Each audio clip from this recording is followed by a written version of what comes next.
Hello, and welcome to my YouTube channel. This is the first time I've ever made anything to be posted to YouTube. So bear with me. I'm sure the production quality of this is going to be quite awful. I'm sitting on a stool right now in a dark bedroom with a ring light behind my phone. I don't have a microphone or anything, so we're just gonna get into this. Also, I apologize if you can hear anybody talking through the walls. They're like paper thin. So for the first video on the channel, I kind of wanted to do something relatively easy to talk about, to relay. So we're gonna be talking about the Satanic Panic. Now, the TLDR of the Satanic Panic is basically, it was a time period around mostly the 1980s where the United States was in this constant state of fear of cults, the occult, the devil, the stereotype that rock and roll music will make you worship the devil. That was the Satanic Panic. Now, widespread fear of Satanists and the occult didn't appear in the States overnight. There were multiple catalysts in the decades leading up to the 1980s. The main one being the release and popularity of religious horror movies, such as Rosemary's Baby, released in 1968, The Exorcist, released in 1973, and The Omen, released in 1976. These captured the imaginations of the public and led to both fascinations with the occult studies and obviously disapproval from religious communities who were worried about ramifications, to the glorification of exorcism and cult rites and rituals. Reactions to emerging religious movements in the 1960s were not great, to say the least, with groups including the Church of Satan coming from emerging counterculture of the baby boomer generation. You know, our grandparents who were dropping LSD and preaching free love and anti-war also could have been worshiping Satan. So, that's a pretty fun visual. You should definitely ask your grandfather, who was most likely in the Vietnam War, if he's a veteran, if he participated in any cult rituals. I'm sure he's going to absolutely love that. And possibly the most talked about event of 1968 was, of course, the Tate LaBianca murders committed by Charles Manson and his cult, The Family. Now, The Family and the cult of Charles Manson were considered raging fuel to the fire, growing towards cults with the general public as a group of lonely teenagers from broken homes, following frankly, a madman who was able to convince them to carry out his agenda of inciting a race war called Helter Skelter. And this obviously inspired plenty of worry in the parents of teenage children that maybe their son or daughter would be the next unsuspecting follower of an evil murder cult. However, the most likely spark to the Satanic Panic as a whole was the rise of McCarthyism in the 1950s. Referred to as the Second Red Scare, McCarthyism was the persecution of politically left-winged individuals and a campaign spreading fear of communists on American institutions and of Soviet espionage in the United States. This led to 5 main factors culminating in the Panic of the 80s: the establishment of fundamentalist Christianity, a religious movement that put emphasis on biblical literalism, the rise of anti-cult movements, which accused abusive cults of kidnapping and brainwashing, naturally, the rise of the Church of Satan and other satanic groups, which added truth to the existence of satanic cults, and the development of social work, or child protective services, and the struggle to have child SA recognized as a serious crime, and the popularization of post-traumatic stress disorder and repressive memory. During my very light, admittedly, research for this video, I came across a book that I found pretty interesting called Michelle Remembers. Now, Michelle Remembers is a since discredited memoir written by Michelle Smith and her husband, Lawrence Pazder. I hope I said that right. Now, Michelle claims that at the age of 5, she was tortured by her mother for days in elaborate satanic rituals, after which a portal to hell opened and Satan himself appeared, only to be driven away by the Virgin Mary and Archangel Michael. There was never evidence of abuse on Michelle's body, but she explains this away by claiming that the Virgin Mary herself removed all harm done to her body miraculously. Michelle's father and two sisters all claim this story to be completely false. They cite a 1955 to 56 yearbook from St. Margaret's School as evidence. The yearbook photo, taken in November 1955, shows Michelle attending school and appearing to be perfectly healthy, despite her claiming she was held captive during that entire month. Michelle Remembers struck me as pretty interesting because the co-author, Lawrence Pazder, was the man who coined the term satanic ritual abuse. Now, satanic ritual abuse is abbreviated quite frequently in everything I've read to SRA, and I will be doing it mostly for the rest of the video. SRA is used to describe different behaviors, actions, and allegations. Due to the success of Michelle's book, Pazder became somewhat famous, giving lectures and training on SRA to law enforcement. By September of 1990, he had acted as a consultant on more than 1,000 SRA cases, including the McMartin preschool trial. And we will get into that in just a second.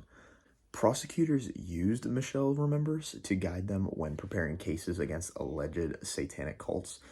Michelle Remembers, along with other accounts, are suspected to have influenced later allegations of SRA. One of the most famous allegations of SRA was the McMartin preschool trial.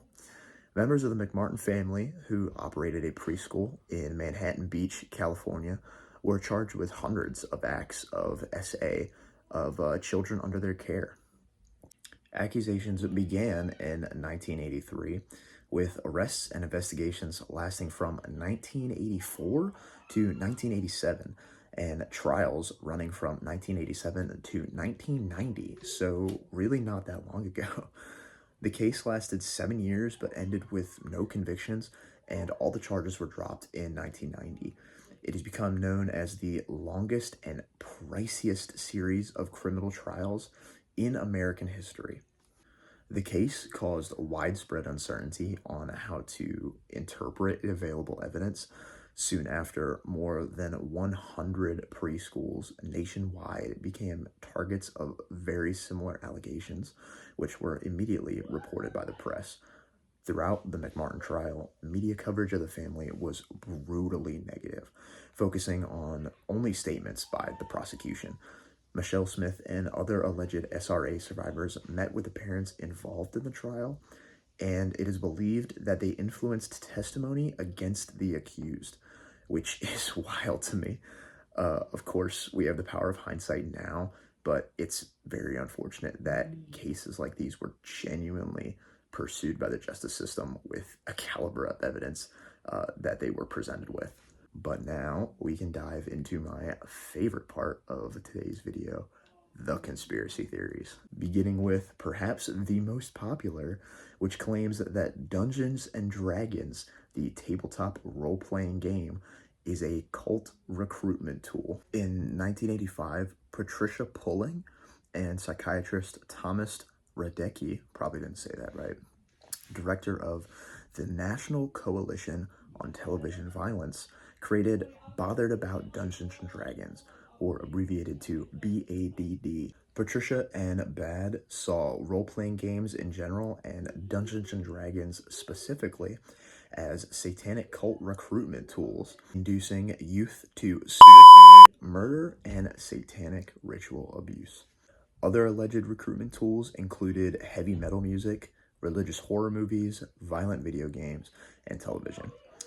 Anyone growing up in the 1980s to 90s and even the early 2000s might remember seeing those little church pamphlets that were left everywhere around town or in stores.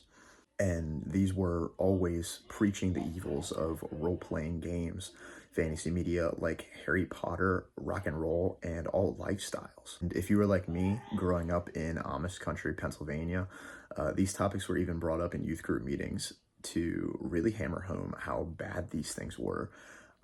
If you were also like me, you ended up growing to love all that stuff anyway. Because you're rebellious, of course. All of this information was shared at policing and public awareness seminars on crime and the occult, sometimes by active police officers. However, none of these allegations held up in analysis or in court. In fact, an analysis done of youth suicide during that time period found that players of role-playing games actually had a much lower rate of suicide than the average teenager, because it's almost like having fun with a couple of buddies in a basement around a playmat improved one's mood instead of leading them to cult abuse. Another theory claims that thousands of people a year were being killed by a web of satanic cults. Explanations for how Satanists covered up the slaughter included their infiltrating of media and law enforcement, as well as morticians and crematorium operators to make sure no bodies were ever found. This implies that not only were there a network of killer Satanists, but that thousands of people involved with these cases or casualty reports were in on it in one way or another and managed to keep it a secret, which, like, no. Other versions claimed that there were no missing persons because Satanists use certain women as breeders, providing Satanists with thousands of babies for human sacrifices. In the late 1980s, psychiatrists who believed someone had been suffering from satanic ritual abuse would recommend treatments including Christian psychotherapy, exorcism, and support groups whose members self-identified as anti-satanic warriors. Federal funding was also increased for research on child abuse, with large amounts specifically for child SA. Funding was also provided for conferences supporting the idea of SRA, adding a twinge of credibility to the idea, as well as offering an opportunity for prosecutors to exchange advice on how to best secure convictions. This included, of course, the destruction of notes, refusing to tape interviews with children, and destroying or refusing to share evidence with the defense. Had proof been found, SRA would have represented the first occasion where organized and secret criminal activity had been discovered by mental health professionals. In 1987, Geraldo Rivera produced a national television special on the alleged secret cults, claiming that there are over 1 million Satanists in the United States, and they are linked in a highly organized, secretive network. Tapings of this and similar talk shows were used by religious fundamentalists, social workers, and police to promote the idea that a conspiracy of satanic cults existed, and these cults were committing serious crimes. All this to beg the question, was the response to the Satanic Panic reasonable? No, it was not. In my totally unprofessional opinion, the Satanic Panic was a textbook example of fear-mongering and witch-hunting by society on the verge of a cultural revolution who was scared of the future and changed to traditionally conservative tradition. Now, I would like to say thank you for watching, if you stuck around this long. My research for this video was kind of rushed and pretty unorganized, but I just wanted to get something done and, you know, get over the jitters that come with posting a YouTube video and the production of a YouTube video. Because again, I've never done something like this before. But I hope you enjoyed it, and it would really mean a lot if you liked the video to leave a like on the video. And if you think I've got what it takes, maybe subscribe to the channel. You know, I've got some pretty good ideas, or what I think are some pretty good ideas on some future projects. I already have some kind of in production, I guess, if you could call this a production. But yeah, you know, if you enjoy what I did and you think I could do anything else, subscribe to the channel. If you have any suggestions on videos you'd like to see, leave those in the comments. I want to make an Instagram account for this channel and maybe a Twitter account, so follow me over there. If it's made, it'll be linked in the description. If it's not, it'll probably be the same name as this YouTube channel, so go ahead and look it up anyway, just in case. But you can leave, obviously, likes and comments over on those as well. and leave some suggestions for videos you want to see over there. But yeah, thank you for watching one more time, and see you later.